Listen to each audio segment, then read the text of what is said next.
Start.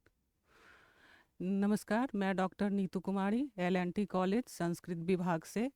आज की class में है दृश्य काव्य। दृश्य काव्य के अंतर्गत रूपक रूपक के भेद के बारे में जानेंगे। ले इसके पहले के क्लास में हमने महाकाव्य के बारे में जाना था। काव्य शास्त्रियों द्वारा एक महाकाव्य है, दूसरा गीति काव्य है और तीसरा दृश्य काव्य है।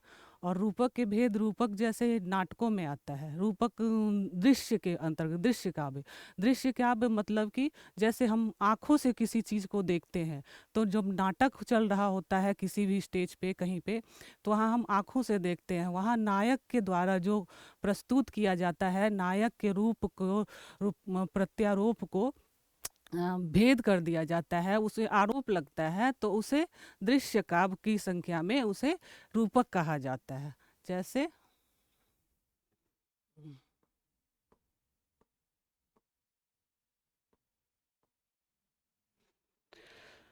रूपारोपातु रूपकम।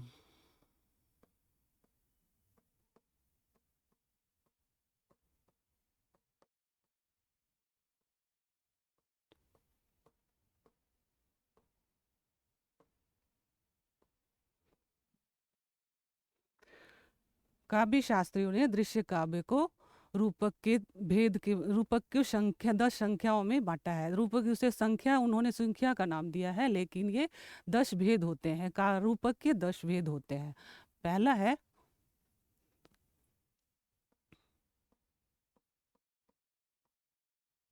नाटक, प्रकरण,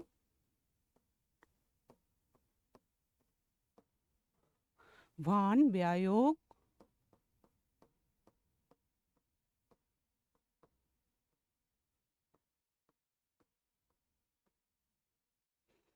शंभकार,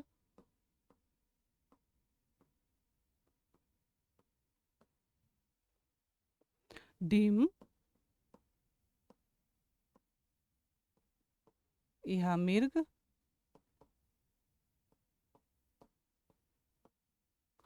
अंक। जैसे कि हमने पहले की क्लास में भी महाकाव्य में भी दिया गया है, तो लेकिन महाकाव्य में सर्गों में होता है, और ये रूपक जो है, नाटक जो है, वो अंकों में विभाजित होती है, इसलिए अंक आता है।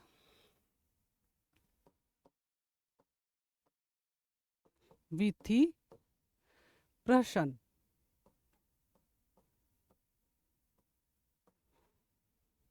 दूसरा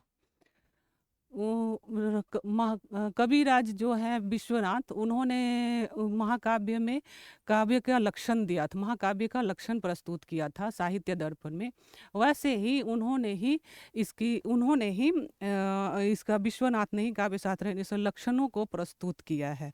जैसे अर्थात नाटक का कथानक वृत्त, नाटक का कथानक वृत्त इतिहास तथा पुराण के आदि में प्रसिद्ध होता है। जैसे कि कोई भी नाटक होता है तो इतिहास, जैसे जैसे रामायण हुआ, महाभारत हुआ, वो इतिहास पे आधारित था, ऐतिहासिक काव्य है। तो महाभारत में जितने भी उसमें करने वाले, जिसमें भी नायक थे, नायक उसमें तो बहुत थे, लेकिन उसमें एक सबसे पहले थे इन नाटक में, उसी को लिया जाता है राम, या अथी नायक राम। जैसे रामायण में राम की नाम लिया जाता है, राम का चरित्र निभाने वाले, राम तो नहीं होते, उसके चरित्र जो निभाते हैं, कृष्ण का चरित्र जो निभाते हैं, उसमें अगर दोष प्रत्यारोप लगता है तो नाटक उसमें, तब उसमें जाकर रूपक की विधि होती है। जैसे इसका और एक और है कि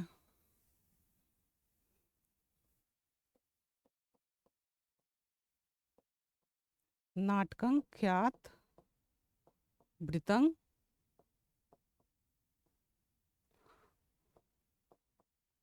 अस्यात् पंच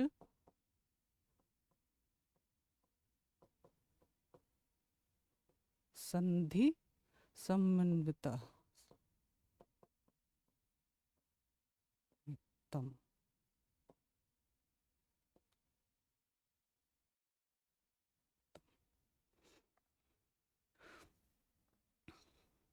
इसमें श्रृंगार और वीर रस की प्रधानता होती है।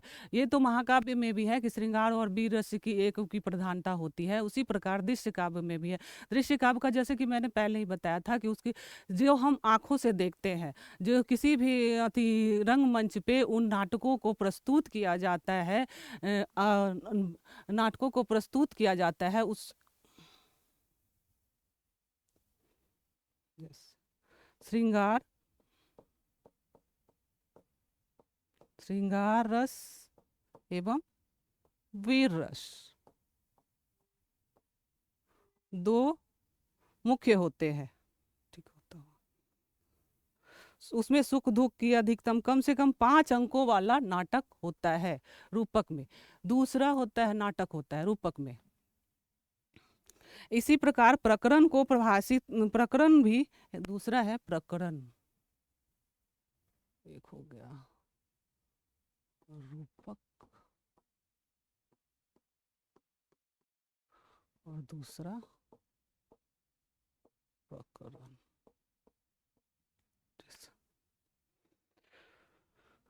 रूपकों के समान ही 18 उपरूपक माने गए हैं, जिनका नाम इस प्रकार है: नाटिका, त्रोटक, गोष्ठी, षटक, नाट्य सारासक, प्रस्थान, उल्लास, काव्य, प्रेखन, राशक, संलापक, श्रीगतिद, शिल्पक, विलासिका, दुर्मल्लिका, प्रकरणी, हल्लिश, भनिका।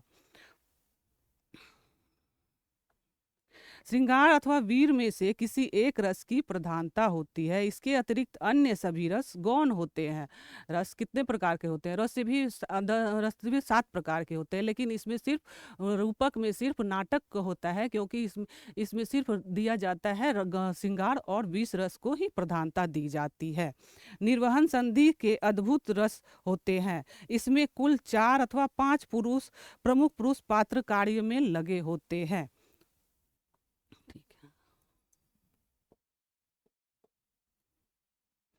प्रकरण के अंतर्गत रूपक की वह विधा है जिसकी कथा वस्तु लौकिक एवं कवि कल्पित होती है। उसमें कुछ कवि की कल्पना भी होती प्रस्तुत होती है। इसका प्रमुख रस श्रृंगार ही होता है। जैसे देखिए रूपक में हमने देखा था, नाटक में देखा था कि उसमें वीर और श्रृंगार दोनों है, लेकिन प्रकरण में सिर्फ श्रृंगार रस की प्रधानता होती है।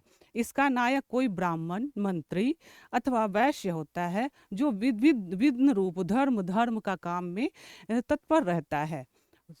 इसकी मैंने संस्कृत में लिया है प्रकरण में।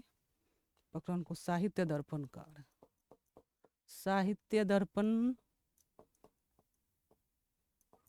कार आचार्य विश्वनाथ द्वारा।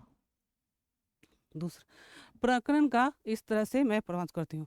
भवेत प्रकरणे वृतं लौकिकं कवि कल्पितम श्रृंगारो अंगी नायकस्तु विप्रो मास्तत्वा वणिक सापाय मधर कार्मार्थ प्ररोधीर प्रशाशांतकः तेन भेदास्त्रत्य तत्र भेद अस्त्रित्य कवि विधुत कारिक दीति चेष्टं संकुलन।